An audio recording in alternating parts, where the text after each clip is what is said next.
Several Jamaicans are at the U.S. border trying to get asylum. This is Undiluted News. Mikey Bones reporting. Several Jamaicans are at the Mexican border trying to get asylum to enter the United States. Just last month, Foreign Affairs Minister Kamina Johnson-Smith said a number of Jamaicans have been using the Central American countries of Belize, Panama, and Mexico as routes to illegally enter the United States and other countries. She called for Jamaicans to rethink using the Central American routes as this will negatively affect travel for legitimate reasons.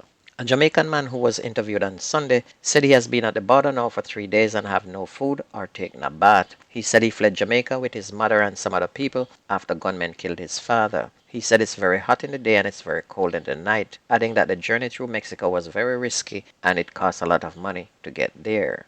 Jamaica is not one of those countries that the United States grant asylum to, so they will have to make it some other way across that border. Jamaican narcotics police and the British counterparts are probing a suspected international drug trafficking network which is operating between Jamaica and the United Kingdom. This follows the arrest of 4 British nationals over the last week and the seizure of nearly $100 million worth of cocaine. 12 suspects were arrested on Saturday trying to leave the island with a large quantity of cocaine in their luggage at the Sangsters International Airport in Montego Bay. Another Briton was arrested last Wednesday after 14 pounds of cocaine with a street value of nearly 36 million was found in his possession at the airport. The Manchester police have charged a Portmore resident in relation to the robbery of a Jamaica National MoneyGram outlet on Manchester Road in Mandeville last month. Carlos Williams, 27-year-old, otherwise called Pitch of Port Henderson Road in St. Catherine, was charged on the weekend with robbery with aggravation, possession of a prohibited weapon, using a firearm to commit a felony, and assault at common law. According to reports about 9:30 a.m. on April 13, Williams was among a group of armed men who entered the remittance agency and held employees at gunpoint. The robbers stole more than $8 million, and footage from the surveillance camera was what was used to identify Williams. 3 people, including a teenage girl, have been taken into custody following the seizure of an illegal firearm and several rounds of ammunition in Content District in Whittown, Westmoreland. Reports are a police team conducting operations in the area about 5 to 6 a.m. Monday morning, and during the search of a premises, one 9mm Smith & Wesson pistol with 18 9mm cartridges was seized.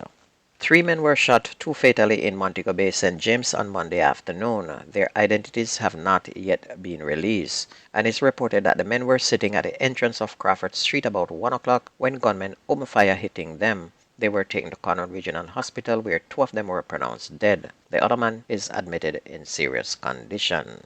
The police have now launched a manhunt for 3 suspects behind the fatal shooting of 2 women in Hopewell, Hanover on Sunday. 2 other persons were injured in the twin attack. The deceased are Margarita Samuels, a 52-year-old shop operator of Bamboo Drive in Hopewell, and 32-year-old Shari Diston. Investigators said at about 4 p.m., 3 men armed with guns entered the shop operated by Miss Samuels. After ordering several items, the men then opened gunfire at the woman, killing her on the spot. 2 patrons in the shop were also shot.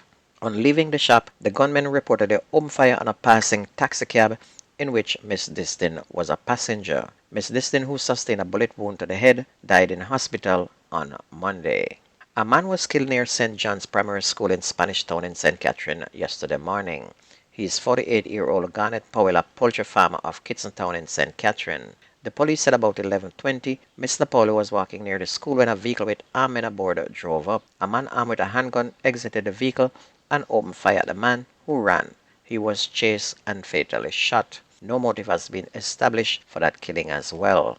A 19-year-old man was found murdered in his Clarendon on Sunday. The body of Rick Cole Lewis was found Sunday morning by residents of Landlease Raymonds in the parish. Residents of the community heard gunfire in the area about 8 p.m. on Saturday but did not alert the police. The teen's body was found in bushes about 10 o'clock on Sunday morning with multiple bullet wounds.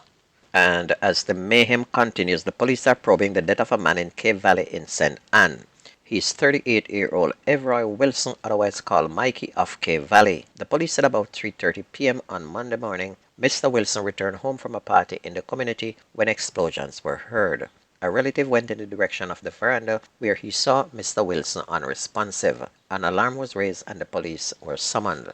On their arrival, the lifeless body of the man was seen face down in a pool of blood, and that was about 7 murders in just 4 parishes in less than 2 days. Onto sports, Reggae Girls captain and striker Khadija Bonishaw is the CONCACAF Women's Player of the Year for 2022. The 27-year-old Shaw is the first Caribbean player to win the award. 4 years after helping Jamaica become the first ever Caribbean nation to qualify for the FIFA Women's World Cup, the Jamaican forward played a huge role in helping the Reggae Girls qualify for their second straight Women's World Cup. She also plays for Manchester City in England, and during the calendar year 2022, she scored 15 goals in 19 Women's Super League games. She also scored 7 goals in the 8 domestic cup matches and 2 goals in the UEFA Women's Champions League game. Shaw's 3 goals in the knockout stage helped Manchester City claim the 2021-22 FA Women's League Cup. Meanwhile, Canadian and Bayern Munich player Alphonso Davies was named the Men's Player of the Year, beating Reggae Boys captain Andre Blake. On to NBA, the New York Knicks are on the brink of elimination as the Miami Heat put on a chokehold last night, beating them 109-101. Miami took an early lead in the game and never let up, but it was fierce rivalry and at times it got very close. But great shooting from the Heat spelled doom for the Knicks. Miami now leads 3-1 and could wrap this up tomorrow in Game 5. LA Lakers did the same to champions Golden State Warriors, but it was a much closer game, winning 104-101. The Lakers lead 3-1 in that series as well and could finish off the Warriors tomorrow. And of course, it is NBA playoff season. And if you ever miss the news on this radio station, please go to YouTube, type in Jamaican Undiluted, listen, like, share, and subscribe to keep us going. My name is Mikey Bones. Have a wonderful day. I gone.